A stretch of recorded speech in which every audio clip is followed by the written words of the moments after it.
नमस्कार, मैं हूं संजय शर्मा। आप देख रहे हैं 4 PM न्यूज नेटवर्क। संडे के दिन दुनिया के जाने माने ज्योतिषी राजीव नारायण जी बहुत गजब भविष्यवाणी करते हैं। इस संडे को उन्होंने बताया है कि मोदी सरकार का भविष्य कैसे खराब हो रहा है। ये जो बिल गिरा है इसका मतलब क्या है, राजनीति का कैसे पर्दाफाश होने वाला है और सेक्स स्कैंडल भी खुलने वाले हैं। ईरान किस तरह से युद्ध में भारी पड़ेगा, ये सारी बातें चलते हैं राजीव नारायण जी से मुंह से सुनने के लिए। 4 PM में बहुत बहुत स्वागत है राजीव नारायण जी आपका। आपने कहा था कि 2 अप्रैल के बाद मोदी सरकार की परेशानियां बढ़ जाएंगी। पहली बार बिल गिरा और बिल गिरना पुराने जमाने में एक नैतिक हार होती थी, सरकार इस्तीफा देने की स्थिति में आ जाती थी। वही बिल गिर गया मतलब आपकी साख गई। बिल्कुल बिल्कुल। अब वो बीजेपी ये मान रही है कि साहब हमने तो बहुत अकलमंदी का काम कर दिया ये बिल गिरवा कर। अब पूरे देश में वो कहना चाह रहे हैं कि भाई देखिए बहराओं के विरोध में है विपक्ष भी पता था ये खेल खेलेंगे। विपक्ष ने कहा भाई ये जितने मौजूदा सांसद हैं इसी पे 33% आरक्षण ले आओ ना, हम तैयार हैं। मतलब जो बिल गिरा उसके 15 मिनट बाद तख्तियां लेके महिलाएं बीजेपी की आ गई सड़क पे प्रदर्शन करने के लिए। ठीक 15 मिनट बाद, यानी तख्तियां पहले से तैयार थी, उनको पता था कि बिल गिरने वाला है। तो ये महिलाओं को लुभाने के लिए, क्योंकि बंगाल इनके गले में अटक गया है। ममता बनर्जी के संग महिलाओं का समर्थन बहुत है। अब बीजेपी दावा कर रही है कि अब हम एक्सपोज करेंगे, ये कहेंगे कि महिलाओं के विरोध में। और आपने कहा था कि 2 अप्रैल के बाद बुरे दिन मोदी जी के शुरू, सरकार के शुरू। तो मैं जानना चाहता हूं कि लोग कंफ्यूज हैं, ये बिल गिरना सरकार के पक्ष में है उनके खिलाफ है। ये जो ग्रह हैं ये ग्रह क्या बता रहे हैं कि क्या वाकई में, क्योंकि मेरे 1-2 और एस्ट्रोलॉजर से बात ही मेरी, उनका भी मानना यह था कि अब सरकार की उल्टी गिनती शुरू। तो मैं जानना चाहता हूँ राजीव जी कि क्या वाकई में ये बिल गिरना इस बात का सूचक है कि कोई ग्रह ऐसा है जो सरकार के लिए बड़ा नुकसानदायक हो रहा है? अगर है तो जरा विस्तार से बताइए इसके पीछे कहानी क्या है और आप मानते हैं कि क्या वास्तव में सरकार परेशानी में है? हाँ, तो संजय जी सबसे पहले मैं जो है भाजपा की हॉरोस्कोप दिखाता हूँ, क्योंकि आपने बिल्कुल बहुत बात अच्छी बोली कि भाई हमारा जो मूल काम है वो ज्योतिष में जो भाजपा है, भाजपा की कुंडली से हमको इस चीज को स्पष्ट करना है।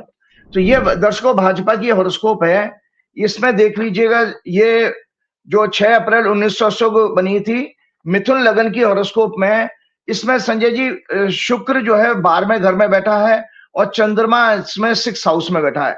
तो इस कुंडली का चंद्रमा जो है नीच का है और मंगल से पीड़ित भी हो रहा है। साथ इसके अलावा इसमें आप चंद्र कुंडली से देखिए, ये 17 एक्सेस में आ गया। चंद्र कुंडली से 17 एक्सेस का मतलब यह है कि इस 17 एक्सेस होती है हमारी प्रतिष्ठा की, 7th हाउस से इमेज देखी जाती है।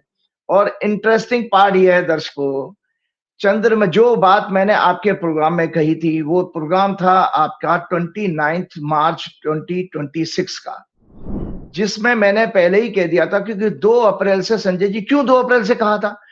इसलिए कहा, मैं आपको बता रहा हूं, दुनिया के ये लोग जान ले कि ये ज्योतिष कोई तुक्का नहीं है, प्योर मैथमेटिक्स है और कितना सटीक और एक्यूरेट है।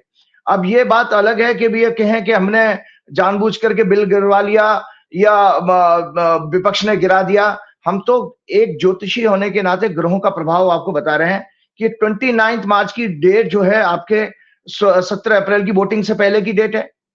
और उस समय 2 अप्रैल से 29 मार्च के प्रोग्राम में मैं दर्शकों जब ये कहा था, तो चंद्रमा में शुक्र की दशा शुरू हो रही थी। और भाजपा की इस कुंडली में जो मैंने आपको दिखाई 6 अप्रैल 1980 की, इसमें शुक्र 12वें घर में बैठा। 12वां घर त्याग पत्र का होता है संजय जी, इसीलिए मैंने कहा था कि इस सरकार के त्याग पत्र का योग बन गया है। और ये अभी तक नहीं है, जुलाई 2027 तक का पीरियड है। ये तो खैर मेरी गणना में तो मार्च 2027 तक का पीरियड है, लेकिन ये जुलाई तक का ही पीरियड इनके लिए बहुत खराब है। अप्रैल से जुलाई का, जो मैंने प्रोग्राम में कई बार कहा, उसके बाद वाले प्रोग्राम में भी कहा। और इंटरेस्टिंग पार्ट यह है कि वैदिक ज्योतिष के अनुसार दोनों के दोनों चंद्रमा और शुक्र फीमेल ग्रह हैं। तो याद रखिएगा हमारे धर्म शास्त्रों में संजय जी, सनातन धर्म के अनुसार, जो राक्षस ज्यादा जब अतिचारी हो जाता है, क्रूर हो जाता है, अहंकारी हो जाता है, तो नारी शक्ति ने उसका दमन किया। जैसे चंडमुंड राक्षस, जैसे मधुकैटभ राक्षस देवी के द्वारा मारे गए। अब देखिए यहाँ पर भी महिला विल लेकर के आए, तो वो भी स्त्री से संबंध रख रहा है, क्योंकि शुक्र और चंद्र दोनों स्त्री ग्रह हैं वैदिक ज्योतिष के अनुसार। और इधर आपके बंगाल का चुनाव का रिजल्ट भी आपका 4 मई को शायद आने वाला है, वो भी इसी पीरियड में आने वाला है। तो ये बात ठीक है कि सारे चुनाव की गणना के लिए किया, जबकि ये 2023 में ये बिल पास हो चुका था। और इंटरेस्टिंग बात दर्शकों आपको जानकारी के लिए होना चाहिए कि 16 अप्रैल की रात को सरकार ने गजट नोटिफिकेशन 2023 के बिल का कर दिया है, लेकिन कंडीशन उसमें ये लगा दी कि जब तक वो जनगणना 2029 तक पूरी नहीं होगी तब तक वो, कानून तो ऑलरेडी बन गया लेकिन कानून का इंप्लीमेंटेशन तब तक नहीं होगा जब तक आपकी जनगणना नहीं हो जाएगी।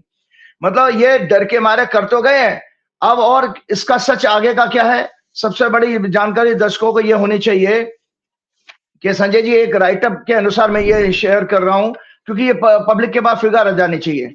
सच क्या है संजय जी, अब करंट अगर लोकसभा में है जो 543 सीट की है, इसमें 33% दर्शकों आप कैलकुलेट करके निकालिए कितनी सीटें महिलाओं की आएंगी। 33% आती है संजय जी 181, 181 आती है 543 में से।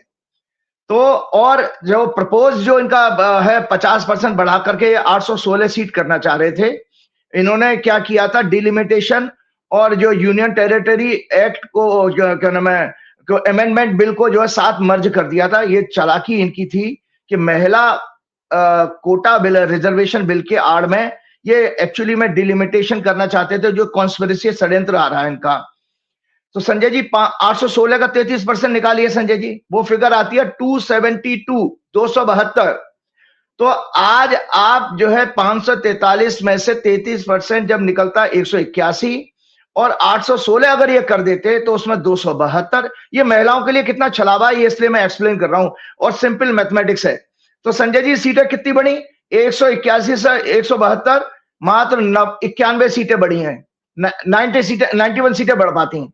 और जानते हो पुरुषों की संख्या कितनी बढ़ जाती, तो पुरुष जो है पहले आज के करंट सिनेरियो में 362 सीटें मेल की आती हैं, और 516 में से जब आप 33% घटाते तो निकल के आती 544। तो 362 से 544 बढ़ रहे थे मेल। बीजेपी की योजना देख लीजिएगा 362 544, इसका अर्थ हुआ कि पुरुष तो बढ़ जाते 182, 182 पुरुष बढ़ते और मात्र जो है 51 सीटें बढ़ती हैं, 91 सीटें बढ़ती महिलाओं की। तो इसमें महिलाओं का नुकसान ही था कि आप तो 91 बढ़ रहे हो, वो अपनी बड़ा संख्या बढ़ाकर 182 बढ़ा के ले जा रहे हैं। और ये चाइना मॉडल कहलाता है। चाइना में भी नंबर ऑफ सीट्स बढ़ा करके फिर विपक्ष की आवाज खत्म कर देना और किसी भी तरह के विरोध को खत्म करने की साजिश होती है। तो जो खैर वो फिलहाल वो सब कुछ खत्म हो गया। मैं अपनी ज्योतिष के उसमें वापस आता हूं प्रोग्राम में। एक राइटअप शेयर करता हूं संजय जी, क्यों कहा था। एक तो मैंने आपको भाजपा की आपकी बता दी हॉरोस्कोप, दूसरा ये है आपके पास में हॉरोस्कोप ये भी एक आ रही थी संवत्सर की कुंडली। ये संवत्सर की कुंडली दर्शकों देख लो, ये इसमें ये संवत्सर की कुंडली 19 मार्च को जो नया संवत्सर हिंदू वर्ष शुरू हुआ है वो मीन लगन का शुरू हुआ, जिसमें चंद्रमा, सूर्य, शनि और शुक्र, यहां पर भी मून और वीनस लगन में बैठे थे। दोनों स्त्री ग्रह हैं और जुपिटर चौथे घर में, और मंगल जो है इस कुंडली का, क्योंकि मंगल इसमें मंत्री बना है और जुपिटर इस कुंडली का संवत्सर का राजा है। तो मंगल 12वें घर में मंत्री का जाना और सूर्य, चंद्रमा और शुक्र का लगन में आ जाना। संजय जी यहाँ पर ये बीजेपी की कुंडली का 10वां भाव है, जो मैंने मिथुन लगन की दिखाई थी। 3 नंबर है मिथुन लगन में, बार बार जब बोलता हूं तो 3 नंबर से अगर हम काउंट करेंगे एंटी क्लॉकवाइज तो 10वें भाव में आती है। 10वां भाव होता है पीएम का।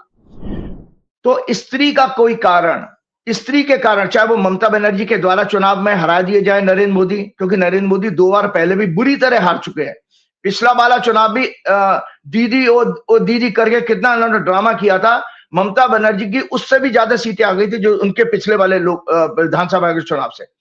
तो इन्होंने इस बार बहुत सारा षड्यंत्र रचा, उनको एसआईआर वगैरह किस तरह से परेशान किया, सब दर्शकों के सामने। तो संवत्सर की कुंडली भी संजय जी, इस कुंडली में जो मीन लगन की संवत्सर की 19 मार्च की बताई है, इसमें भी 6 लॉर्ड, 8 लॉर्ड और 12 लॉर्ड तीनों लगन में जाते हैं। तो मैंने बार बार आपके प्रोग्राम में बताया कि वैदिक ज्योतिष के अनुसार जो हमारे सारे संकट हैं 6, 8, 12, 6, 8, 12 हाउसेस से देखे जाते हैं। तो इसका अर्थ यह हुआ ये संवत्सर भाजपा के लिए, जिसका 10वां घर मीन लगन का है, उसके लिए बहुत बड़ा संकट लेके आ रहा है, मोटा मोटा ये वर्ष आने वाला जो हिंदू वर्ष शुरू हो गया। और देखिए रिजल्ट कितने जल्दी जल्दी आए, कितने जल्दी रिजल्ट आए। इसके साथ साथ एक कुंडली और मैं आपको बता देता हूं, भाजपा की कुंडली है कि जिसमें ये इनका वर्षफल भी इसी कुंडली में शुरू हो जाता है। ये वर्षफल की कुंडली है संजय जी।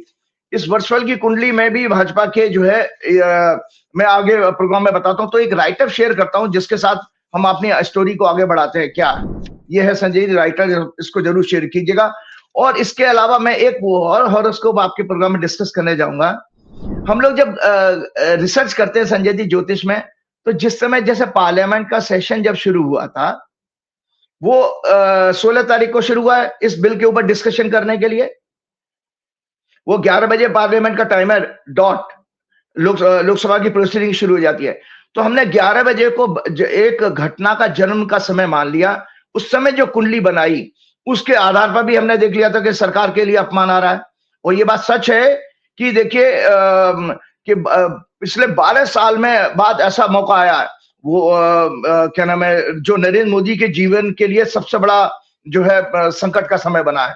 क्योंकि नरेंद्र मोदी ने आज तक 12 साल में कोई बिल इनका गिरा नहीं है सदन के अंदर। जैसे धारा 370 को भी इन्होंने, वो भी कॉन्स्टिट्यूशन बिल था, आपको याद होगा, वो भी इन्होंने बिल पास कराया था। तो ये अब हम आगे जाते हैं। 19 मार्च से शुरू हुए रौद्र नामक संवत्सर 2083, फिर 2 अप्रैल को मंगल का मीन राशि में प्रवेश, शनि के साथ योग, और 7 अप्रैल 2026 से शुरू हुआ भाजपा का वार्षिक फल एनुअल हॉरोस्कोप। भारत में एप्स्टीन गैंग के मेंबर, हमारे एप्स्टीन गैंग के मेंबर कौन कौन है आपकी जानकारी के लिए फिर बता देता हूं। एक तो फर्जी विश्वगुरु, भाजपा की सरकार, जिनका प्रमुख उद्देश्य महिलाओं, दलितों, आदिवासियों, मजदूरों, किसानों, माइनॉरिटीज, बैकवर्ड कम्युनिटीज का शोषण करके सिर्फ 2 कॉर्पोरेट्स के आगे उन्हें गुलाम बनाना है। देश के सभी रिसोर्सेज पर कब्जा करके बैंकों में रखे आम आदमी के पैसे को लूटकर, स्टॉक मार्केट में हेराफेरी करके, मिडिल क्लास को बर्बाद करके, देश विदेश में सभी गवर्नमेंट प्रोजेक्ट्स में करप्शन के द्वारा कलेक्ट किए गए ब्लैक मनी से प्रजातंत्र को कमजोर करना। कैसे? जुडिशरी, मीडिया, ब्यूरोक्रेट्स को करप्शन के पैसे से खरीदना, जो गोदी मीडिया अंकित चरण वंदना बजा कर रहा है। संविधान, संवैधानिक संस्थाओं को कमजोर करना है। इनका अंत ठीक उसी तरह से जैसे हमारे धर्म शास्त्रों में नारी शक्ति के रूप में मां भगवती, सरस्वती, मां लक्ष्मी आदि द्वारा अहंकारी, अधर्मी राक्षसों, चंडमुंड, मधुकैटभ आदि का वध किया गया, ठीक उसी तरह देश की महिलाओं को मूर्ख बनाकर विमेंस कोटा इन पार्लियामेंट 33% लाने का उनके इस के साथ षड्यंत्र के रूप में डिलिमिटेशन बिल को जोड़ा गया। कॉन्स्टिट्यूशन का अमेंडमेंट है 131। भारत की डेमोक्रेसी को चाइना की तरह पार्लियामेंट में सीट्स बढ़ाकर 816 सीट्स करके बर्बाद करने की योजना को काल ने पूरी तरह नष्ट कर दिया और इन राक्षसी प्रवृत्ति के लोगों को एक्सपोज किया है।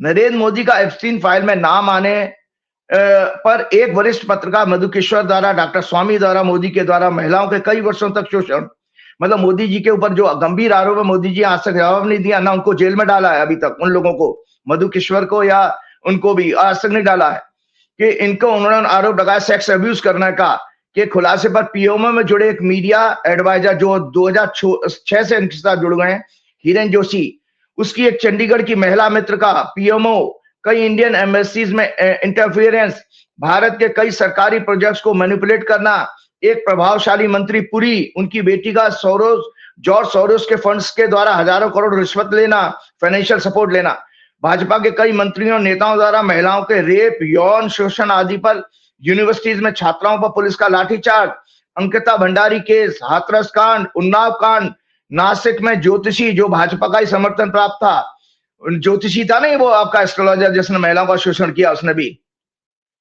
द्वारा महिलाओं का शोषण, जंतर मंतर पर महिला खिलाड़ियों का पुलिस द्वारा सड़क पर घसीटना, मणिपुर में भाजपा शासन में एक महिला को सरेआम नंगा करके घुमाना आदि महिलाओं के ऊपर जघन्य अपराधों पर, कर्नाटक में देवगौड़ा के ग्रैंडसन द्वारा सैकड़ों महिलाओं का शोषण, गोवा में भाजपा के एक पार्षद के बेटे के द्वारा 20 से ज्यादा नाबालिग बच्चियों का शोषण, अमेरिका इजराइल द्वारा ईरान में मिनाब के एक स्कूल में 168 छोटी छोटी बच्चियों की हत्याओं पर इन अधर्मी नेताओं, तलवे चाटने वाले फिल्म एक्टर्स, देशद्रोही corporates, media anchors, TV anchors, bureaucrats की साइलेंस उनके पापों को कंफर्म करती है, जिसका काल द्वारा दंड कुछ ही महीनों में मिलना निश्चित है। इन सभी पर देशद्रोह का मुकदमा अवश्य चलना चाहिए। क्यों इसलिए बता दिया मैंने आपको, महिलाओं की बात कर रहे वो, मैंने कंगना रनौत को बाहर नारे लगाते हुए देखा था, जो जिनका एक पिक्चर का बड़ा फेमस डायलॉग हुआ था, अभी तो और बेइज्जत होना बाकी है। पता नहीं वो मोदी जी के लिए कह रही थी, जाने किसके लिए कह रही हैं। According to Vedic astrology, Saturn represents democracy, justice, masses in India. Chart it represents, और हमारे इंडिया के चार्ट्स में it represents PM, ruling government, constitution, diplomacy, all democratic institution, common people. और शुक्र क्या रिप्रेजेंट करता है हमारे वैदिक ज्योतिष के अनुसार?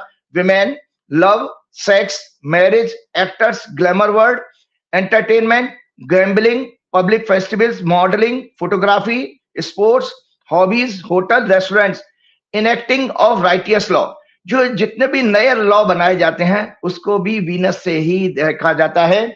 मंडेन एस्ट्रोलॉजी की बुक्स के अनुसार, जो मैंने मंडेन एस्ट्रोलॉजी की बुक अक्सर मैं दिखाता हूं, ये मंडेन एस्ट्रोलॉजी की बुक। और संजय जी सबसे बड़ी बात यह है, मैंने आपके प्रोग्राम में अक्सर कहा था कि 95% जो ज्योतिषी आपको टीवी चैनल्स में मिलते हैं, आपको याद होगा एक आरएसएस समर्थक कोई बहुत सारे जोशी उन्होंने बैठा रखे थे, एक महिला पत्रकार ने काफी उनके इंटरव्यू किए। वो कह रहे थे 2 अप्रैल से पहले ईरान का युद्ध खत्म हो जाएगा। वो ये कह रहे थे कि ईरान इस युद्ध में बर्बाद हो जाएगा और अमेरिका और जो है इजराइल की विक्ट्री होगी। कहां है वो जोशी? रिजल्ट तो उसके विपरीत आए सारे। तो हम आते हैं अपने इनेक्टिंग ऑफ राइटियस लॉ, जो नए कानून बनाए जाते हैं वो शुक्र से देखे जाते हैं। कंट्रोल ओवर जजेस, jury and courts, social and entertainment side of the nation, prosperity, value of currency, currency की वैल्यू भी हमारी जो गिर रही है वो भी शुक्र से देखी जाती है। Sexual disease, harmony in general, जो टोटल हार्मोनी है वो भी हमारे ज्योतिष में शुक्र से देखी जाती है। Aspect on Venus in 7th house और 10th house of Mars denote war. अगर मंगल की दृष्टि हो 7वें घर में, 10वें घर में शुक्र के ऊपर, तो युद्ध की संभावना बनती है। It also signify victory in war and denotes cessation of hostilities and signing of peace treaties. जैसे ही शुक्र देखिए 19 तारीख को, हमारे आज संडे है, जो है वृषभ राशि में जा रहा है, तो हमारा ईरान, इजराइल का और अमेरिका के युद्ध का जो है पीस का अकॉर्ड साइन होने का समय योग बन रहा है। Affliction of Saturn, corruption in law courts. अगर शनि पीड़ित हो तो corruption in law courts and poverty amongst the people. और बुध क्या रिप्रेजेंट करता है? Intellectual calibre of the nation, media, communication, it represents literary world, TV anchors, TV channels, newspaper, publisher, editor, book seller, आपका profession, journalism, means of communication, scientific organisation, journal industry, trade and commerce, ये सारे mercury से देखे जाते हैं। तो जो भाषा होती है ना संजय जी, जब कोई एग्रीमेंट लिखते हो आप, इस मूल रूप से मैं आपको बता रहा हूं क्यों बिल गिरना तय था। हम ये देखते हैं कि ये बिल मोदी पहले भी लेके आ सकते थे, अभी क्यों लेके आए? देखिए बुध नीच का होगा तब लेके आए। इसका मतलब जो ड्राफ्टिंग है बहुत ही पुअर थी। जो बुध जो है इंटेलेक्ट का कारण है, तो इसीलिए और बुध जो है बीजेपी की कुंडी का लग्नेश भी है। उस लग्नेश के नीच के होते हुए आप ये बिल लेकर के आ रहे हो, तो आपको ये इसमें अपमान देखना ही था। अगर आपके जैसे आपका लगन शनि का है, आपको कोई भी काम, मैं दर्शकों को समझा देता हूं, जब भी आपका कोई भी काम करना जा रहे हैं किसी भी तरह का हो, आपका लग्नेश उस समय पीड़ित नहीं होना चाहिए। ये ज्योतिष के मूल सिद्धांत हैं। सूर्य पीड़ित नहीं होना चाहिए, चंद्रमा पीड़ित। जैसे आपका शनि है, अगर शनि आपका कमजोर है तो आप कभी वो काम कर नहीं पाओगे। वो उस तरह समझिए लॉजिक। मेरा लग्नेश शनि है ना, शनि, हाँ। तो अगर शनि है, मकर लगन है ना, तो अगर आपका शनि पीड़ित है तो इसका मतलब जैसे ऐसा समझ लीजिए जैसे शरीर में आप बीमार पड़ गए और बीमार शरीर में चलने की आपकी ताकत ही नहीं है। तो जब ताकत नहीं है तो आप कैसे किसी काम को सफल बना पाएंगे? तो ये लॉजिक होता है। तो जो बुध इस समय नीच का चल रहा था और शनि और मंगल से पीड़ित है, जब मोदी लेकर के आए, और भाजपा का बुध मिथुन लगन है जिसका स्वामी बुध होता है, तो विनाश काले विपरीत बुद्धि इसी को कहते हैं। दर्शकों आज आप समझ जाइए, विनाश काले विपरीत बुद्धि की परिभाषा ये आती है कि गलत ग्रहों के प्रभाव में आप कोई काम करने जा रहे हो और इसका लाभ कुछ नहीं मिलेगा। ये जितना भी ड्रामा करेंगे, जितने भी रैलियां करेंगे, जनता के बीच में जाएंगे, जनता से जूते पड़ने हैं इनको स्वाभाविक, मतलब और उल्टा ये उनका बैकफायर होगा, क्योंकि वो तो एक्सपोज तो हो गए। प्रियंका गांधी ने बहुत अच्छी प्रेस कॉन्फ्रेंस की, खुलासा उन्होंने भी कर ही दिया। तो हम बताने जा रहे थे, ट्रीटीज, रिटन डॉक्यूमेंट्स, जितने भी रिटन डॉक्यूमेंट्स हैं, computer program, written and spoken word, जो लिखावट होती है और आपके बोलने वाले शब्द भी बुद्ध से देखे जाते हैं। इसीलिए जब अगर आपकी बुद्धि की दशा चल रही हो और बुद्ध कमजोर चल रहा हो तो बोलना नहीं चाहिए, पब्लिक मीटिंग में जाना नहीं चाहिए, नहीं तो गलत हो जाएगा। उसका बेस्ट तरीका होता है आप लिख करके ले जाओ अपना भाषण, तो आपका थोड़ा सा बचत हो जाएगी।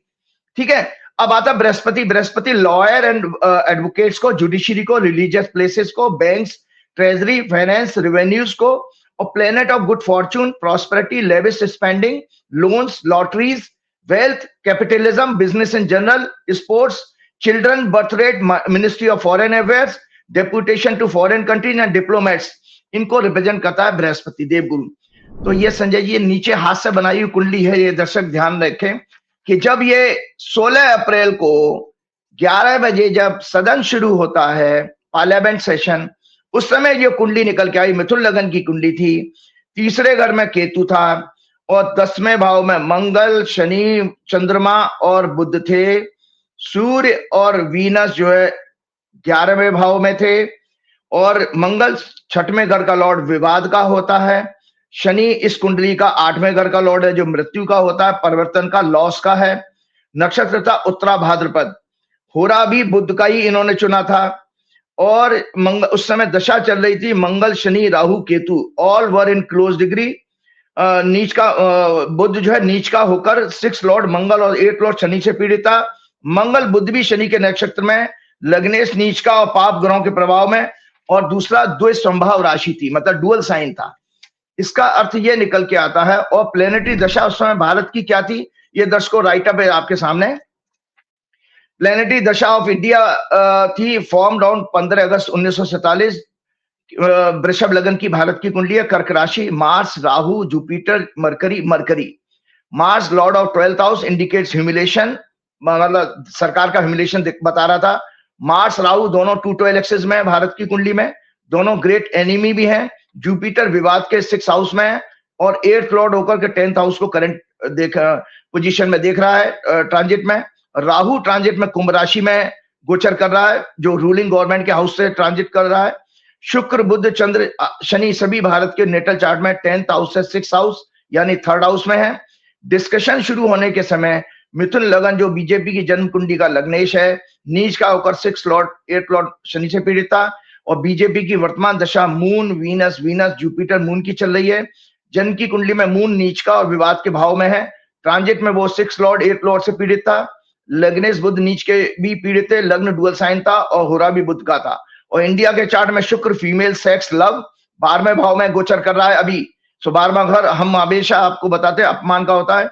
शत्रु सूर्य के साथ था और शत्रु राशि मंगल की मेष राशि में है। शुक्र इस समय गोचर कर रहा था, जो कल आज 19 तारीख को आज के दिन हमारे टॉरस राशि में आ जाएगा, जो रूलिंग गवर्नमेंट के ह्यूमिलेशन को क्लियरली कंफर्म कर रहे थे। कंक्लूजन, बुध का नीच का होना, poor drafting of bill, mala fide intention, पाप ग्रहों से पीड़ित होने के कारण। दोनों फीमेल प्लैनेट्स मून और वीनस पीड़ित थे, को स्पष्ट कर रहा था कि 11th हाउस से नए कानून बनाए जाते हैं। और शुक्र enacting of new righteous law को सिग्निफाई करता है। शुक्र फीमेल का सिग्निफिकेटर है। बुध सभी पाप ग्रहों से पीड़ित होने के अनुसार नरेंद्र मोदी को और उनकी पूरी सरकार के लिए काल द्वारा अपमान का योग बन गया था। वुमेन कोटा बिल 2026 का लोकसभा में गिरना नरेंद्र मोदी के राजनीतिक जीवन की सबसे बड़ी हार और अपमान है, जो इनके Epstein gang, Israel, USA, Donald Trump, Hardeep Puri, Anil Ambani के एक्टिव मेंबर और भारत में इनके ऊपर फीमेल्स का सेक्स अब्यूज करने के अपराधों का कुछ पत्रकार और उनकी पार्टी के नेताओं द्वारा एक्सपोज किए जाने के सभी पापों की सजा के रूप में मिला है। इंडियन एक्सप्रेस ने 18 अप्रैल 2026 को yesterday 17th April 2026 the Constitution 131st Amendment Bill, ये टाइम्स इंडियन एक्सप्रेस ने लिखा है, bill 2026 related to women's reservation was defeated in the Lok Sabha. This is the first time in Narendra Modi's 12-year as PM from 2014 onwards. He faced such a humiliating defeat in the parliament.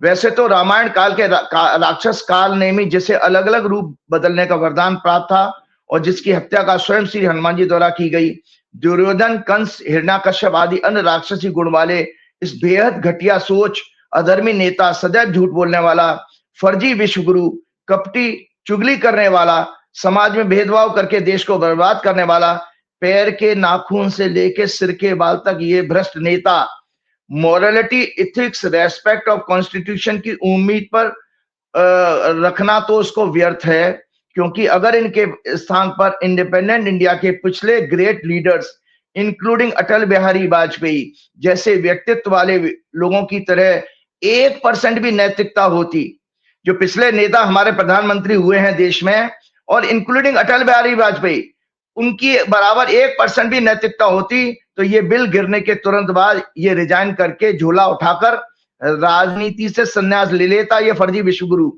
लेकिन मैं अपने पिछले कई programme में आप लोगों को बता चुका हूं कि ये फर्जी नॉन बायोलॉजिकल नेता बेहद डरपोक और विक्षिप्त मानसिकता, डिस्टर्ब और इंसेन मेंटालिटी का व्यक्ति है। जरा सा भी तेज बोलने पर, इसके सामने कड़े तेवर दिखाने पर इसके और शाह दोनों के हाथ पैर कांपने लगते हैं। यही कारण है कि इनको अपने सभी पापों की सजा पाने का डर सदैव सताता रहता है, जिसके कारण ये सत्ता में बने रहने के लिए किसी भी हद तक अधर्म, पाप और छल कपट का सहारा ले सकते हैं। लेकिन इन्हें इटली के तानाशाह मुसोलिनी और हिटलर का उदाहरण सदैव याद रखना चाहिए और साथ ही सनातन धर्म शास्त्रों के अनुसार सभी राक्षसों का अंत भी इन्हें नहीं भूलना चाहिए कि इनकी विदाई और दंड का समय बेहद नजदीक है। 2 अप्रैल से शुरू हुआ है जुलाई तक। What happened yesterday in Lok Sabha, आपने देखा ही है कि इन फेवर 298 आए और 230 अगेंस्ट में थे। इन्होंने विमेंस रिजर्वेशन बिल के साथ 2 other bills, the union territories laws amendment bill 2026 and the delimitation bill 2026 merge कर दिए थे। ये कॉन्स्पिरेसी थी to finish the democracy. After the results, parliament affair minister Kiran Rijiju announced that the government would no longer pursue the 2 related pieces of legislation. ये great humiliation है कि आज आपको ये कहना पड़ा कि वो 2 अमेंडमेंट जो थे वो अब हम नहीं आके लेने जा रहे हैं। तो ये इसलिए है क्योंकि भारत की कुंडली में लग्नेश 12वें घर से गोचर कर रहे थे, तो देश की कुंडली भी संकेत दे रही थी इस तरह का। मोदी और उसकी पूरी सरकार को 2014 से भारत में हो रहे सभी rape, sex abuse, female exploitation, Ankita Bhandari, Hathras कांड, मणिपुर कांड और ईरान में 168 बच्चियों की हत्या के अपराध में शामिल होना, साथ ही पतंग में श्री हनुमान जी को जैसे उड़ाया था। आप देखो संजय जी, एक बात आप लोगों को दिला देता हूं यार, याद है मोदी जी एक विदेश का कोई शायद फ्रांस के प्रधानमंत्री आए थे, क्या मोदी जी ने हनुमान जी को पतंग में लगा के उड़ाया था। तब से देखो मोदी जी लगातार पिटते आ रहे, डिप्लोमेसी पूरी तरह पिट गई। पाकिस्तान का बल्ले बल्ले हो रही है, पाकिस्तान का मुनीर जो है हीरो बना हुआ है, पाकिस्तान का दुनिया में अमेरिका बहुत तारीफ कर रहा है और हमारा ये हो रहा है। तो ईरान में 168 बच्चियों के अपराध में शामिल होना, साथ ही पतंग में श्री हनुमान जी की फोटो लगाकर उनके साथ अपमान की सजा के रूप में इस अपमान को याद किया जाना चाहिए। संजय जी, पहली बात एक बता देता हूं आपको, नैतिकता का बात है कि एक दर्शकों की याददाश्त के लिए थोड़ी सी बीच बीच में नॉलेज की मैं बात इसलिए करता रहता हूं, हमारे बच्चों को ये पता होना चाहिए नैतिकता क्या है। ये एक राइटअप है जो हमेशा आपके नोट्स के रूप में काम आएगा। नैतिकता क्या है, इसी से आप जजमेंट ले सकते हैं कि क्या वास्तव में इनके अंदर 1% भी नैतिकता है। आध्यात्मिक दृष्टि से नैतिकता, मॉरलिटी क्या है? From a spiritual perspective, morality is a way of life and conduct that aligns an individual with their inner self. आंतरिक आत्मा, उच्च चेतना या ईश्वरीय सत्य, हायर कॉन्शियसनेस और डिवाइन ट्रुथ है। It goes beyond merely following societal norms or laws. It is rooted in higher spiritual values such as satya, prem, daya, karuna, selflessness and respect for faith and life, different faith. तो इसके जो 5 constituents हैं, parts हैं, सत्यनिष्ठा, integrity, being truthful and honest in thoughts, words and actions. Modi, Shah, योगी, भाजपा में ये 0 हैं। करुणा और प्रेम, compassion and love, showing kindness and empathy toward all beings, recognizing that all are connected through a shared consciousness. Gita में भगवान ने जैसे कहा, अदेष्टा सर्वभूतानां मैत्र करुण एव च निर्ममो निरंकार सम दुख सुख क्षमी। भगवान कहते हैं जो सभी प्राणियों में देश भाव रहित, मैलाइस के रहित, स्वार्थ रहित, सबको प्रेम करने वाला और दयालु, कंपैशनेट है, ममता से रहित है, अहंकार से रहित है, free from feeling of I and mind, balance in joy and sorrow, सभी को क्षमा करने वाला है, ऐसा वक्त मुझे प्रिय है। मोदी, शाह, योगी, भाजपा में ये भी जीरो है, करुणा और प्रेम और selflessness, acting for the well being of others without selfish motive. ये मैंने आपके अपने प्रोग्राम में बता दिया कि किस तरह से सेल्फिश मोटिव था, कि कहां तो 192 सीटें बढ़ रही हैं, आपकी 182 सीटें बढ़ रही हैं मेल की, जो उनका सडन था, और महिलाओं की केवल जो डिलिमिटेशन बिल के बाद में 81 सीटें बढ़ पाती, तो वहां पर भी महिलाओं के साथ धोखा हो रहा था सीट बढ़ाने के बावजूद भी। इनको करना चाहिए तो आज की डेट में करें तो 181 सीट जो है 543 में कुछ महिलाओं की स्ट्रेंथ नजर आएगी। इनसे इनके मोटिव पता लग जाएंगे। अगर ये सेल्फिश मोटिव नहीं है, इनका सेल्फलेसनेस है इनके अंदर, तो इनको इमीडिएटली, जो प्रियंका गांधी ने अपने प्रेस कॉन्फ्रेंस में बात की है, इनको इमीडिएटली फ्रॉम टुडे ऑनवर्ड्स इस बिल को लागू कर देना चाहिए, जो ऑलरेडी ये कानून बना चुके हैं 16 अप्रैल की रात को 12:01 से, जब इन्होंने गजट नोटिफिकेशन किया।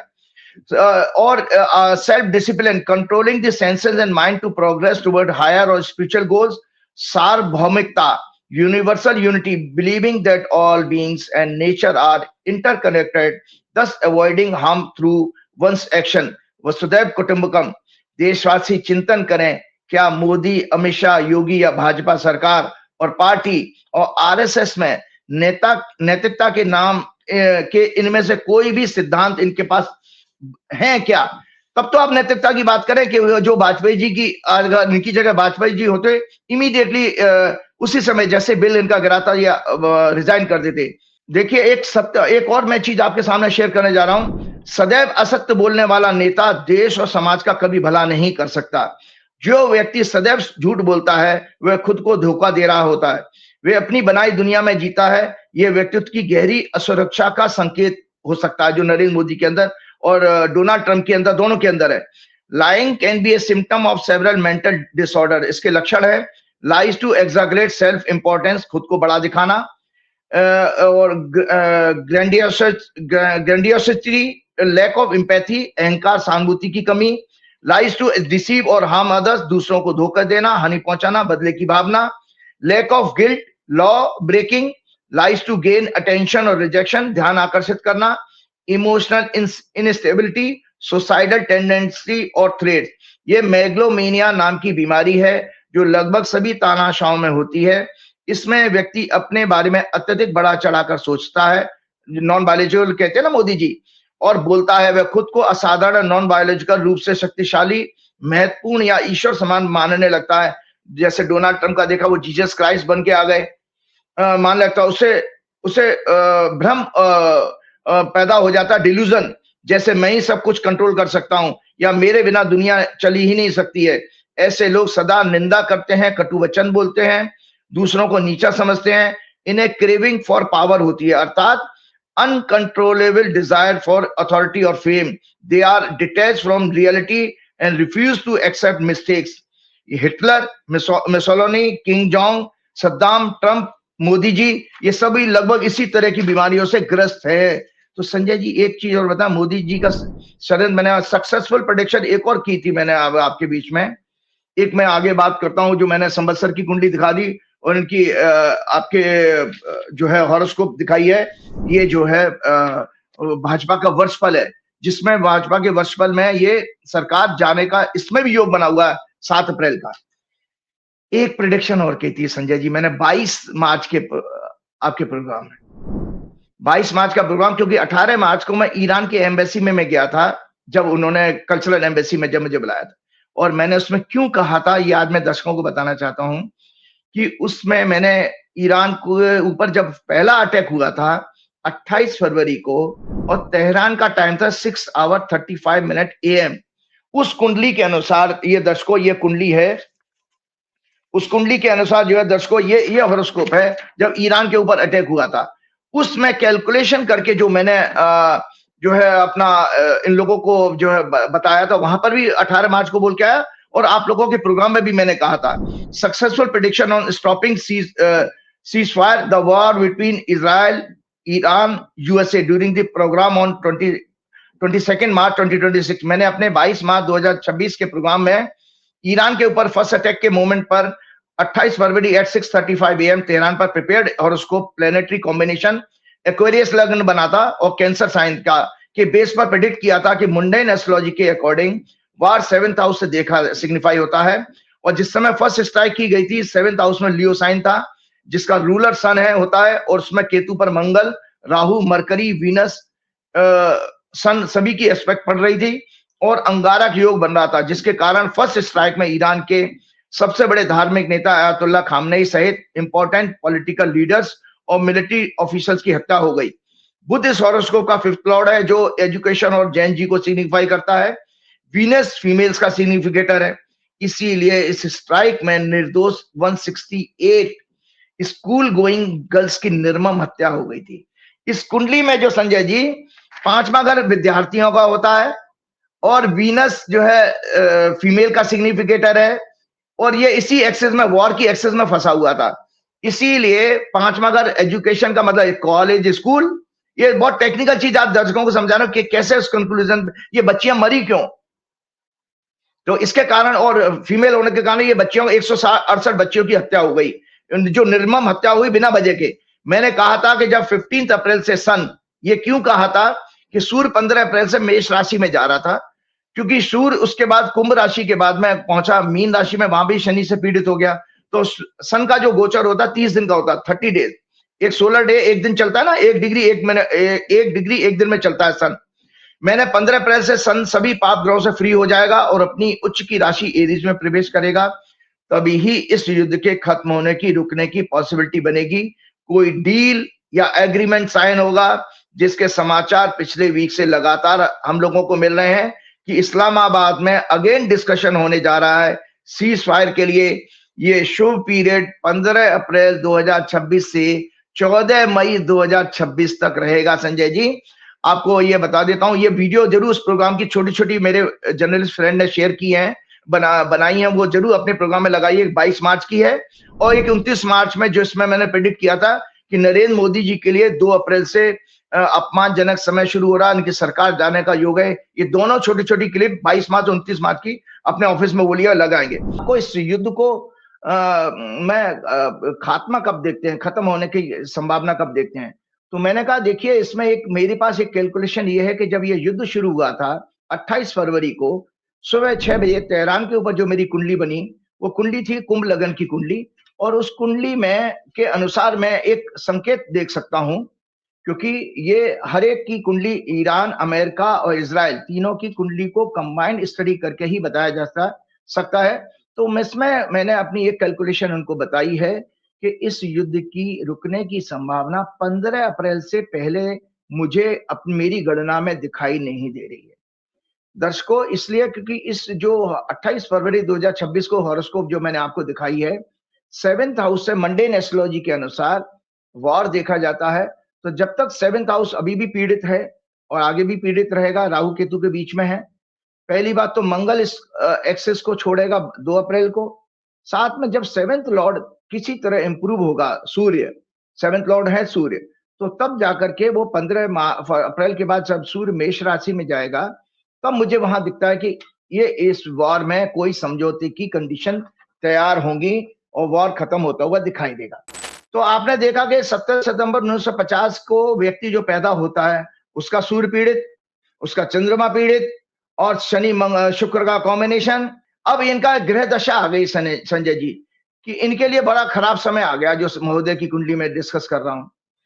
मंगल शनि केतु 3 अप्रैल 2026 से शुरू हो गए, उसके बाद इनका शुक्र 11 जून 2026 तक चलेगा, जो मतलब 3 अप्रैल के बाद 3 अप्रैल के बाद संजय जी इन महोदय का शुक्र की दशा शुरू हो रही है। शुक्र इनका शनि के साथ है और इनको ह्यूमिलेशन आ रहा है। 8 में से 8 में 8 to 8 यानी 3rd हाउस में है। ये आंदोलन व्यापक और हिंसक होगा। पड़ोसी देशों में भी ऊर्जा संकट और हिंसा, भारी जान माल के नुकसान का योग है। अर्थव्यवस्था, फार्मिंग को भारी नुकसान, महंगाई, बेरोजगारी चरम सीमा पर, फर्टिलाइजर और अन्य जरूरी सामानों की क्राइसिस होगी। 7 अप्रैल 2026 से मोदी सरकार के लिए 7 अप्रैल 2026 से मोदी सरकार की अत्यंत अशुभ समय 27 की विदाई तय होती हुई दिखाई दे रही है। अपने 12 अप्रैल 2026 के प्रोग्राम में मैंने पाकिस्तान की सक्सेसफुल डिप्लोमेसी के एस्ट्रोलॉजिकल रीजन आपके पिछले प्रोग्राम में बताए थे ना कि पाकिस्तान क्यों सफल हुआ, अमेरिका के साथ उसकी मित्रता हमेशा वो रहेगी जो भारत की कभी नहीं बनेगी। और देखिए वो फिर से एक्टिव रोल प्ले कर रहा है। और भारत का फर्जी विश्वगुरु अफीम खाके, हमारा फर्जी विश्वगुरु अफीम खाके चुनावों में व्यस्त है। गोदी मीडिया, सोशल मीडिया में कुछ आरएसएस बीजेपी के तलबे चाटने वाले फर्जी एस्ट्रोलॉजर 2 अप्रैल से बात रुकवाने की बात कर रहे थे। और संजय जी साथ में कह रहे थे कि ईरान बर्बाद हो जाएगा इसमें और अमेरिका जीतेगा, इजराइल जीतेगा। आज जोशी कहां भगवान जाने। एक और संजय जी, मैंने अपनी प्रोग्राम में एक चीज मैंने शेयर की थी 14 सितंबर की, फिर उसके बाद एक धर्म का चीज लूंगा क्योंकि हमारा आज अक्षय तृतीया है, तो मुझे अक्षय तृतीया पे और भगवान परशुराम पे थोड़ा सा बोलना है, उसी के बाद प्रोग्राम समाप्त करूंगा। संजय जी अब देखिए, मैं इसलिए कह रहा हूं कि एक ज्योतिषी की रीच किस किस विषय पे हो सकती है ये मुझे बार बार बताना पड़ रहा है। ये है 14 सितंबर का आपके यहाँ का प्रोग्राम। 14 सितंबर के प्रोग्राम का दर्शकों ये राइटअप है, आप देख लीजिएगा, जिसमें मैंने बोला। और ये मंगल 6 सितंबर को मंगल ने राशि बदली थी। ये दोनों का महत्व क्या है संजय जी कि हमारे जो है पूरी भारत की 10 साल की चंद्रमा की दशा खत्म हुई है और मंगल की 7 वर्ष की शुरू हुई है। उस भारत को उसमें क्या क्या देखना पड़ेगा और क्या क्या आपके सामने आ रहा है, जल्दी से सुनिए। ये राइटअप है क्योंकि एक रिपोर्ट आई है IMF की जो मुझे शेयर करनी जरूरी होगा। India's economy goes to the 6th position from 4th। चौथे स्थान से हम 6वें स्थान पे आ गए। हमारी इकोनॉमी, मोदी जी 5 ट्रिलियन करते फिर रहे थे। बिकॉज ऑफ वीकनिंग ऑफ इस करेंसी, हमारा रुपया पिट गया, उसकी वजह से हमारी इकोनॉमी की वैल्यू गिर गई, तो हम 6वें नंबर पे गिर गए। तो ये राइटअप टेक्निकल इसलिए शेयर कर रहा हूं। मैंने अपने 14 सितंबर के प्रोग्राम में इंडिया की हॉरोस्कोप डिस्कस करते हुए कहा था, प्रिडिक्ट किया था कि 6 सितंबर 2025 से शुरू हो रही मंगल की 7 वर्ष की 7 इयर्स की महादशा इकोनॉमी पर भारी असर पड़ेगा।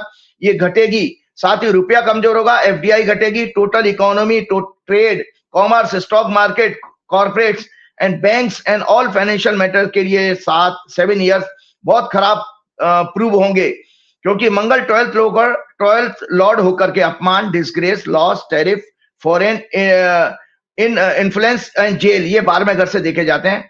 Economy, financial position of country, local currency के 2nd हाउस में प्लेस्ड है मंगल हमारे मिथुन राशि में। भारत की diplomacy, trade, oil and energy sector के लिए 7 ईयर अशुभ साबित होंगे, क्योंकि ये मंगल 7th हाउस का स्वामी भी है, जो वृश्चिक राशि का, से 8th पोजीशन पे। अगर 7th हाउस में उंगली रखेंगे 8वें पोजीशन पर, 8वां वर्ड जहां पर आएगा वहां पर आप सोचिए डेथ है। तो इकोनॉमी की डेथ होने वाली है, आपके रुपए की डेथ होने वाली, मतलब कमजोर होना, पिटना, मूल बदलाव से मैं। और 5th हाउस चिल्ड्रन पर शनि मंगल की दृष्टि पड़ रही है। 5th हाउस जो children, intellectual wisdom, vision, purity of mind, ministers. 9th house represent करता है diplomacy, democracy, judiciary, religious places, morality, ethics, higher knowledge को शनि मंगल दोनों पीड़ित कर रहे हैं। साथ ही मंगल अपनी शत्रु राशि मिथुन और शत्रु के नक्षत्र राहु में प्लेस्ड है। IMF की वर्ल्ड इकोनॉमिक आउटलुक अप्रैल 2026 रिपोर्ट के अनुसार नॉमिनल GDP के आधार पर 2026 के प्रोजेक्शंस में इंडिया 6th प्लेस पर पहुंच गया है। इसके लिए फर्जी विश्वगुरु सरेंडर शाह, मोदी, सरेंडर नेता शाह, योगी, RSS, BHP, गोदी मीडिया, तलवे चाटने वाले film actors, corrupt bureaucrats, corporates, फर्जी पाखंडी साधु संत महात्मा जैसे धीरेन्द्र शास्त्री, राम भद्राचार्य, रामदेव, अवधेशानंद, चिदानंद सरस्वती और सभी अन्य बहुत बधाई के पात्र हैं कि इन्होंने देश की इकोनॉमी को हमारे 6वें पोजीशन पे पहुंचा दिया। इनका ऐसा आशीर्वाद मोदी जी को और देश को मिल रहा है। इनका आशीर्वाद और तपोबल डिप्लोमेसी, डेमोक्रेसी के साथ साथ इकोनॉमी में भी पाताल लोक की तरफ, मतलब डाउनवर्ड लेकर के जा रहा है।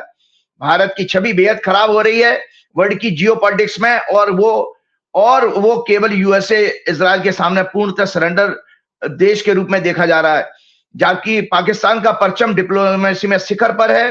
स्वयं डोनाल्ड ट्रंप ने जनरल मुनीर और पाकिस्तान की बहुत प्रशंसा की है ईरान के साथ वार रुकवाने के प्रयासों के लिए। Pakistan middle east, European countries, Russia, China का भी फेवरेट नेशन बन गया है। पहलगाम हमले, आपको पता है संजय जी 22 अप्रैल को पहलगाम हमले की वर्षगांठ है, और आपका 7 मई को हमारे इंडिया का ऑपरेशन सिंदूर हुआ था, तो लगभग 1 साल पर पहुंच गए। तो मैं ये भी तो आप मुझे याद मत दिलाइए पहलगाम हमले की। मैंने बस इतने सवाल पूछ लिए थे पहलगाम हमले पर कि आतंकी कहां से आए। सरकार सो रही थी, सरकार ने मेरा चैनल ही बंद करा दिया था। सुप्रीम कोर्ट जाना पड़ा, कपिल सिब्बल जी का आशीर्वाद था, बच गया चैनल, वरना तो चैनल ही चला जाता, जैसे आजकल फिर बंद करा दिया उन्होंने। तब मैंने सिर्फ इतना पूछा था कि आतंकी आ कहाँ से गया, सरकार कहाँ से हो रही थी। 16 पाकिस्तान के चैनल बंद, और भारत में अकेला मेरा बंद कि मैं एंटी नेशन हूँ। मेरी समझ में नहीं आया कि ये सवाल पूछना कि आतंकी कहाँ से आ गए, सरकार सो रही थी, कब से एंटी नेशन हो गया, ये सवाल तो हर भारतीय को पूछना था। पता नहीं क्या राजनीति 4 PM से इतना डरती क्यों है सरकार, मैं आज तक नहीं समझ पाया। कभी ये भी देख के बता दीजिए, बार बार ये चैनल मेरा ही बंद क्यों कराते हैं, कारण क्या है? नहीं देखो ऐसा ना, देखो सत्य का, मैंने आपको क्या कहा, ये डरपोक हैं, ये सत्य का सामना नहीं कर पाते। जैसे नरेंद्र मोदी जी अगर मुझे एक बार मिल लें तो नरेंद्र मोदी जी मेरे सामने कन्नी काटेंगे, कभी दोबारा मिलेंगे नहीं, डर के मारे वो मिलेंगे ही नहीं, क्योंकि इतना डरपोक आदमी है, तो इसलिए आपसे डरते हैं वो, इसलिए आपको बंद करा देते हैं। 4 PM से उनको 4 PM में कहीं 8 PM वाला काम तो नहीं कर लेते हैं वो, आगे देख। मैं बताता हूं क्यों। ये देखो दर्शकों, आपको चिंतन करना चाहिए कि पहलगाम हमले की ये वर्षगांठ जो आने वाली है, 19 अप्रैल का हमारा प्रोग्राम है, 22 को 1 साल हो जाएंगे। हम कहां पर हैं, पाकिस्तान कहां पे, आप तुलना कर लो उस वर्ल्ड में। सबसे बड़ी बात आपको पता लग जाएगा, आपका फर्जी विश्वगुरु केवल आपसे ताली थाली बजवा रहा है और क्या कर रहा है। तो पहलगाम हमला, उसके बाद अचानक 10 मई को 2025 को डोनाल्ड ट्रंप द्वारा 88 आवर्स चले भारत पाक युद्ध को सीज फायर कराने की अनाउंसमेंट के बाद भारत के सच्चे देशवासी, मैं आज आपको कह रहा हूं, अगर आप सच्चे देशवासी हो तो चिंतन जरूर करोगे कि ऑपरेशन सिंदूर के 1 वर्ष लगभग पूरे होने पर भारत ने क्या पाया, क्या खोया और पाकिस्तान किस मुकाम पर है। ट्रंप ने ईरान के साथ अचानक सीज फायर अनाउंस किया, लेकिन ईरान उसके सामने झुका नहीं। आप ईरान की ताकत देखिए, ईरान, मैंने कहा ना पिछले प्रोग्राम का, असली मूंछों वाला ठाकुर है। हमारे देश के ठाकुर भी ईरान से प्रेरणा लेनी चाहिए, उन ठाकुरों को, कि भाई असली ताकत किसको कहते हैं। कि अचानक सीज फायर अनाउंस किया, लेकिन ईरान उसके बाद अमेरिका के सामने झुका नहीं। उसके अरबों खरबों के मिलिट्री इक्विपमेंट्स, फाइटर जेट्स तबाह कर दिया अमेरिका के उसने। खाड़ी के देशों में उसके सभी मिलिट्री बेसिस को खत्म कर दिया ईरान ने। अपनी शर्तों पर यूएस के साथ सीज फायर कराने के लिए उसे झुका दिया।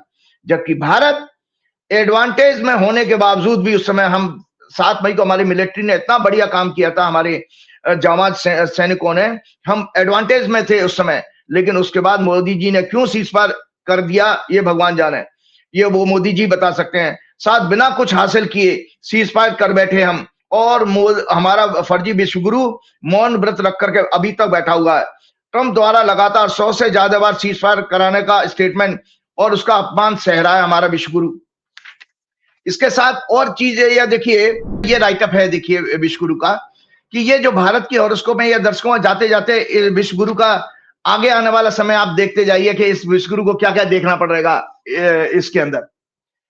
देखो ये है विश्वगुरु का, भारत की प्रोजेक्टेड जीडीपी जो है हमारी, जो 4.15 ट्रिलियन है संजय जी इस समय प्रोजेक्टेड जीडीपी, और यूएसए की 32.38 है, चाइना की 20.85 ट्रिलियन है, जर्मनी की 5.45 ट्रिलियन है, जापान हमसे ऊपर आ गया 4.38, यूके 4.26 और इंडिया की 4.15 ट्रिलियन अभी इस आईएमएफ की रिपोर्ट में आई है।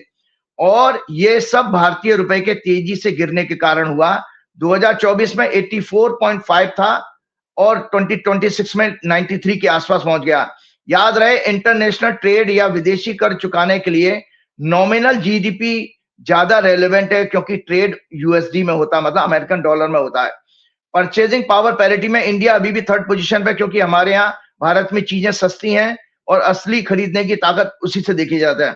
और साथ में ये को, लेकिन लगभग 190 देशों की लिस्ट में संजय जी, 190 प्लस देशों की लिस्ट में वर्ल्ड रैंकिंग में Bharat GDP per capita income 2026 में अभी भी 172 पोजीशन पर है। एक आम आदमी की जो कमाई है ना साल भर की, उस लिस्ट में 172 में नंबर पर है, 190 की लिस्ट में। और पर पर्सन इनकम हमारे यहाँ है $2,900 पर ईयर। वो इंडियन रुपीस क्यों गिर रहा है वो हमने आपको बताया कि जब मोदी जी ने ये कहा था ना कि जिस देश का रुपया गिरता है उसका प्रधानमंत्री गिरा हुआ होता है, तो ये मोदी जी को जो एक राइटअप हमने आपके बताया था, ये जरूर है, रुपया उसी देश का गिरता है जिस देश का पीएम गिरा हुआ हो। नरेंद्र मोदी जी की इस बात से गोदी मीडिया, आरएसएस, चाटुकार, ब्यूरोक्रेट सभी सहमत होंगे। ये अवश्य इस पूर्व के बयान का समर्थन करेंगे, खुश होकर ताली थाली बजाएंगे कि मोदी जी ने जो है ये कहा कि अवश्य इनके सभी के ब्रेन का एनालिटिकल पार्ट, ये जो अंधभक्त होते हैं एनालिटिकल पार्ट जो हमने अक्सर बताया, अपने ऑफिस में बोलिएगा ब्रेन का वो हिस्सा जरूर दिखा दें जो इंसान को मनुष्य जानवर से मनुष्य बताता है। वो उसमें कुत्ता, गधा, सुअर 3 कैटेगरी आती हैं। और डॉग जो कुत्ता मतलब डॉग, और सुअर मतलब पिग, और डोंकी मतलब अंग्रेजी में बोलने में थोड़ा अच्छा लगता है बोलने से, डोंकी गधा कहते हैं। तो कुत्ता तो भी थोड़ा रिएक्ट कर लेता है, वो कुछ तो रिएक्शन देगा। गधा तो जो मर्जी चाहे लाद दो, ऐसी हमारी जनता बना दी है इन लोगों ने। तो ये रुपया गिर रहा है क्योंकि हमारे पास में जो है, अब मैं मोदी जी का सच बताने जा रहा हूं। देखिए 2017 में एक और घटना घट गई है संजय जी, अभी आपकी जानकारी के लिए। हिंदुस्तान टाइम्स की 17 अप्रैल की ये राइटअप है, इसमें जरूर देखिएगा। उसके बाद हम प्रोग्राम अपने भगवान परशुराम जी के बारे में बोल के प्रोग्राम खत्म करके, हिंदुस्तान टाइम्स की ये रिपोर्ट है 17 अप्रैल 2026 की। Since 2017 after the Doklam standoff, the China have renamed as many as 82 cities and geographical regions in Arunachal Pradesh, with the last tranche of 23 names released on April 10, 2026. मतलब 82 उसने सिटीज के और डिफरेंट जियोग्राफिकल रीजन्स के नाम बदल दिए China ने। With utter contempt the move reveals the cartographical and cultural expansion mindset of the Jinping regime. India's current trade deficit stands over $150 billion. आपको पता है हमारा और चाइना का $150 बिलियन इंक्लूडिंग हांगकांग के साथ जो ट्रेड है, जो उसका चाइनीज टेरिटरी है, हम एक तरह से गुलाम बन चुके हैं with China, and this include the trade with Chinese territory Hong Kong. मतलब हमारे यहाँ हम इंपोर्ट ज्यादा कर रहे हैं, एक्सपोर्ट बिल्कुल खत्म है। इस गुलामी के कारण ही मोदी, संघ, अंधभक्त, गोदी media, corrupt corporates, bureaucrats China के सामने मुंह नहीं खोल पाते, और साथ में वो आपके लाल आंखें भी नहीं दिखा पाते। तो ये चलते चलते मैं आपको ये जो राइटअप शेयर कर रहा हूं मोदी जी का भविष्य इस सरकार का, दोबारा से भाजपा का वर्षफल 2026 7 अप्रैल से भी एक अच्छा संकेत नहीं दे रहा है। 2014 से अभी तक भाजपा सरकार के बड़े बड़े मंत्रियों के कई सेक्स और करप्शन स्कैंडल एक्सपोज होंगे अभी इस पीरियड में, जितने दिन भाजपा सरकार चलेगी। भाजपा शासन पार्टी के भविष्य के खत्म होने का काल शुरू हो चुका है। नया संवत्सर जो 19 मार्च को शुरू हुआ, वर्ष का राजा बृहस्पति है, वर्ष के राजा और मंत्री मंगल दोनों का संबंध भारत की हॉरोस्कोप में 2nd हाउस और 12th हाउस से है।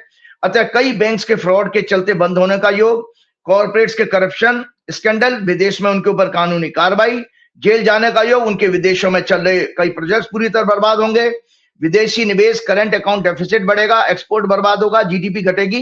ये हमारे संवत्सर में। और भाजपा की हॉरोस्कोप का जरूर देख लीजिएगा, ये नीचे इंपॉर्टेंट करके लिखा हुआ है।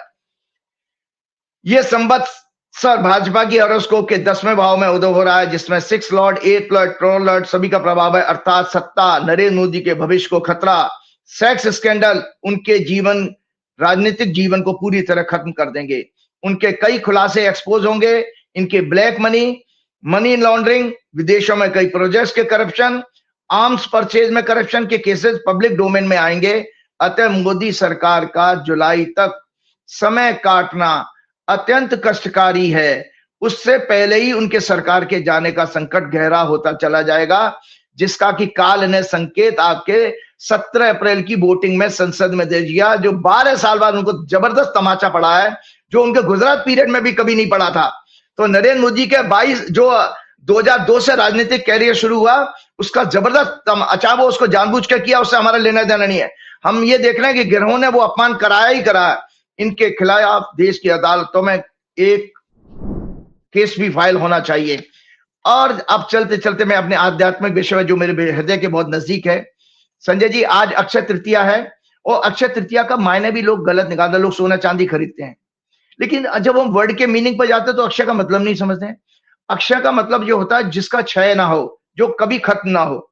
अब सोना तो आज घटता बढ़ता रहेगा, तो वो तो उसमें तो चेंजेस आ रहे हैं। अक्षय का मतलब है जिसमें चेंज ना हो।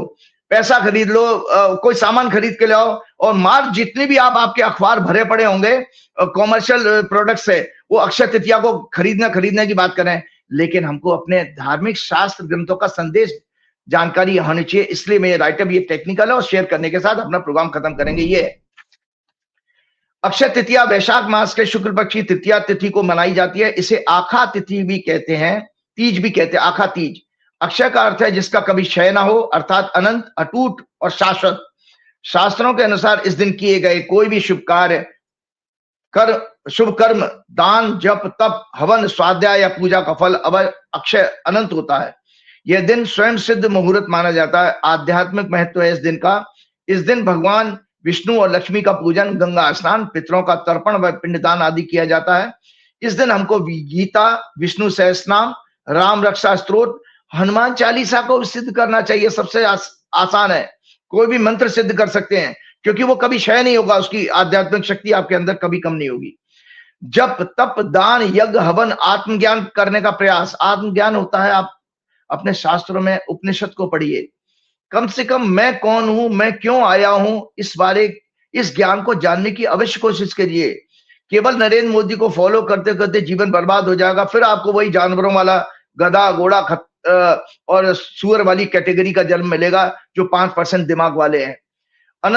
इस दिन अनंत गुना फल मिलता है। आत्मज्ञान प्राप्त करने का प्रयास करेंगे, मतलब शास्त्रों का अध्ययन करेंगे, स्वाध्याय करने से अनंत गुना फल मिलता है। सभी पापों की क्षमा प्रार्थना जरूर करनी चाहिए, उसका पुण्य बढ़ेगा। दुर्गुणों का त्याग और सद्गुणों को प्राप्त करने की चेष्टा, भगवान के समक्ष समर्पण पूर्ण करें। इस दिन भगवान विष्णु के 6वें अवतार आवेश अवतार कहे जाते हैं। भगवान परशुराम जी का भी जन्म हुआ था, इसलिए इस दिन परशुराम जन्मोत्सव के रूप में भी मनाया जाता है। थोड़ा सा ब्रीफ परिचय परशुराम जी का। ये त्रेता युग में जन्मे और उनका असली नाम राम था, लेकिन भगवान शिव ने उन्हें अपना दिव्य परशु कहते हैं कुल्हाड़ी को, प्रदान, फरसा जिसको कहते हैं, प्रदान किया था, जिसके कारण ये परशुराम के नाम से प्रसिद्ध हो गए। ये ब्राह्मण ऋषि कुल में जन्मे और भृगु ऋषि के वंश के हैं। महर्षि भृगु जिन्होंने एक बार भगवान विष्णु के हृदय पर नाराज होकर उनके वैकुंठ धाम में प्रहार कर दिया था कि पुत्र महर्षि ऋषि का विवाह राजा गादी की पुत्री सत्यवती से हुआ। तो ऋषिक और गादी के से पुत्र पैदा हुआ जमदग्नि, उनके बेटे जो है महर्षि परशुराम, ये अगर भगवान परशुराम है। महर्षि जमदग्नि का रेणुका के नाम की रानी से, जो क्षत्रिय थी, क्षत्रिय राजा की प्रसेनजीत की बेटी थी, उससे विवाह हुआ, क्षत्रिय राजा की पुत्री, और उनसे 5 पुत्र हुए और परशुराम जी उसमें सबसे छोटे थे। अपने पिता की आज्ञा का पालन करते हुए उन्होंने अपनी माता रेणुका का ही सर काट दिया था, लेकिन जब पिता ने प्रसन्न होकर वरदान मांगने को कहा तो इन्होंने अपनी माता को पुनः जीवित करने का वरदान मांगकर उन्हें फिर से जीवन दान प्राप्त कर लिया। उनका एक बार है वंशी राजा की कार्तिवीय अर्जुन सहस्त्रबाहु के नाम से जो प्रसिद्ध था, कि इनके पिता के आश्रम में आए, उनकी कामधेनु गाय का बछड़ा छीन लिया। परशुराम ने इस पर क्रोधित होकर सहस्त्रबाहु की हत्या कर दी। इसके बाद सहस्त्रबाहु के पुत्रों ने महर्षि जमदग्नि की हत्या कर दी उनके आश्रम में। इस अपमान से परशुराम जी ने क्रोधित होकर संपूर्ण पृथ्वी पर 21 बार क्षत्रिय राजाओं का, क्षत्रिय का मतलब होता है राजा, यहाँ जाति बात उस जमाने में नहीं थी, 21 बार क्षत्रिय अहंकारी, अहंकार जिसके अंदर हो जाए वो उसको भी यही बोलेंगे, 21 बार अहंकारी क्षत्रिय राजाओं का संहार किया, उनकी हत्याएं की। अंत में उनसे जीती गई समस्त भूमि ब्राह्मणों, कश्यप ऋषि आदि को दान देकर ये प्रायश्चित करने के लिए महेंद्र पर्वत पर तपस्या करने चले गए। वर्तमान में महेंद्र पर्वत महेंद्रगिरी उड़ीसा में जिला गजपति में स्थित है और बहरामपुर से 175 किलोमीटर है। भगवान परशुराम जी ब्राह्मण होते हुए भी योद्धा बने, क्योंकि उनकी माता रेणुका क्षत्रिय वंश की थी। इसके कारण उनके अंदर क्षत्रिय गुण आए। भगवान परशुराम न्याय और ब्राह्मण रक्षा के प्रतीक और अष्ट चिरंजीवी, हमारे शास्त्रों में सनातन धर्म के अनुसार 8 चिरंजीवी बताए गए हैं। वो कौन कौन है? श्री हनुमान जी, विभीषण, महर्षि व्यास, अश्वत्थामा जो द्रोणाचार्य के बेटे थे, दैत्यराज राजा बलि जो भक्त प्रहलाद के वंशज, जिन्होंने वामन अवतार भगवान विष्णु को 3 पग भूमि दान देने पर पाताल लोक का राज पाया और अमरता का वरदान प्राप्त किया। कृपाचार्य गुरु द्रोणाचार्य के सहपाठी और भगवान परशुराम जी, महर्षि मार्कंडेय भगवान शिव के परम भक्त। और इस दिन की कुछ और महत्वपूर्ण घटनाएं हुई हैं, इसके साथ हम अपने प्रोग्राम को समाप्त करेंगे। इस दिन त्रेता युग की शुरुआत हुई, सतयुग का अंत हुआ, इसलिए इसे युगादि तिथि भी कहा जाता। माँ गंगा इसी दिन राजा भागीरथ की तपस्या से प्रसन्न होकर स्वर्ग से पृथ्वी पर अवतरित हुई थी, अक्षय तृतीया के दिन ही। इसलिए इस दिन गंगा स्नान का विशेष महत्व है। महर्षि वेद व्यास ने इसी दिन गणेश जी को महाभारत की रचना लिखने के लिए प्रार्थना की, आमंत्रित किया, अर्थात गणेश जी उनके लेखक बने। गणेश जी ने आपका महाभारत की रचना करी थी और महर्षि व्यास जी ने उनसे लिखवाया था और बड़ा उनको प्रसन्न करके कहा कि प्रभु मेरा हैंड राइटिंग तो बहुत अच्छा नहीं है, आप जरा मेरा इसको लिखिए। तो महर्षि व्यास बोलते गए हैं और गणेश जी ने महाभारत लिखा है। पांडवों के वनवास के समय भगवान श्री कृष्ण ने द्रौपदी को अक्षय पात्र इसी दिन दिया था, जिसमें कभी भोजन समाप्त नहीं होता। भगवान श्री कृष्ण ने अपने मित्र सुदामा को अक्षय धन समृद्धि प्रदान की इसी दिन। भगवान शिव के द्वारा कुबेर को स्वर्ग का खजांची बनाया गया इसी दिन। भगवान बद्रीनाथ धाम के कपाट भी इसी दिन प्रतिवर्ष खुलते हैं। वृंदावन में भी बांके बिहारी जी के चरण दर्शन इस मतलब एवरी ईयर इसी दिन होते हैं। जैन धर्म में तीर्थंकर ऋषभदेव द्वारा 400 दिनों की तपस्या के बाद इक्षु रस ग्रहण किया गया इसी दिन। और ये सारी जानकारी मैंने स्कंद पुराण, पद्म पुराण, भविष्य पुराण और महाभारत से प्राप्त की है। और इसके साथ फिर आपको पता है मेरे पास हनुमान जी के अलावा भगवान परशुराम जी की दूसरे चिरंजीवी भगवान परशुराम जी का भी आशीर्वाद प्राप्त है। संजय जी आप भी जो जुड़े हुए थे, मैं भी परशुराम परिषद का प्रवक्ता, मैं फाउंडर मेंबर भी हूं और प्रवक्ता भी रहा हूं। तो इसलिए फिर भगवान परशुराम जी को आज मैं उनके चरणों में प्रणाम करते हुए और हनुमान जी की प्रार्थना पुनः करते हुए मैं इस प्रोग्राम को समाप्त करना चाहूँ। श्री गुरु चरण सरोज रज निज मन मुकुर सुधार, वर्णो रघुवर विमल जसु, जो दायक फल चार। बुद्धिहीन तनु जान के सुमिरो पवन कुमार, बल बुद्धि विद्या देव मोह हरौ कलेश विकार। जय श्री राम, जय हनुमान। शुक्रिया राजीव जी। ये तो राजीव नारायण जी उन्होंने बताया कि मोदी सरकार की उल्टी गिनती वास्तव में शुरू हो गई है। अप्रैल महीने से जुलाई महीने तक मोदी सरकार का भविष्य बहुत खराब है, क्योंकि लोकतंत्र की जिस तरह हत्या कर रही है सरकार, महिलाओं को गुमराह कर रही है, उसमें सब कुछ खुलासा होना बहुत जरूरी है। मैं आपके मन की बात करता हूं तो मेरा अधिकार है मैं फिर आपको यह दिलाऊं कि ये जस्ट संजय जो चैनल का लोगो देख रहे हैं, आप इसको YouTube पर जाइए, जस्ट संजय डालिए, सब्सक्राइब करिए। मस्ती की बातें करता हूं। मुझे कमेंट करके जरूर बताइएगा कि आपने इस चैनल को सब्सक्राइब कर लिया। ये जो नंबर देख रहे हैं इस पे मैसेज करिएगा, अपना नाम, अपना परिचय, क्या करते हैं ये भी पूरा बताइएगा, और बताइएगा कि जस्ट संजय आपने देख लिया, सब्सक्राइब कर लिया और क्या क्या चाहते हैं इसमें। बहुत बहुत शुक्रिया, थैंक यू।